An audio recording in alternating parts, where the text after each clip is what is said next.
Look అనేది ఈ విధంగా ఉందండి. చూడండి, గ్రాండ్గా అయితే ఉంది. ఇదైతే పళ్ళు బార్డర్ అండి. బార్డర్ చూడండి ఎంత పెద్దగా ఉందో.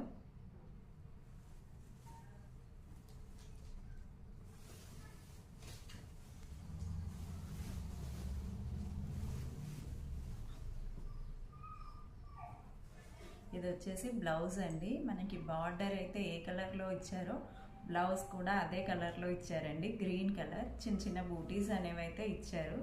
పింక్ అండ్ గ్రీన్ కాంబినేషన్ అయితే బాగుందండి. దీంట్లో కలర్స్ ఉన్నాయి, నేను కలర్స్ కూడా మీకు డిస్ప్లే చేస్తాను చూడండి. ఎవరికైనా కావాలంటే తెప్పించుకోండి. దీని ప్రైస్ వచ్చేసి మీరైతే ఎంత అనుకుంటున్నారో నాకు కామెంట్ చేయండి, నేనైతే చెప్తాను. ఈ ప్రైస్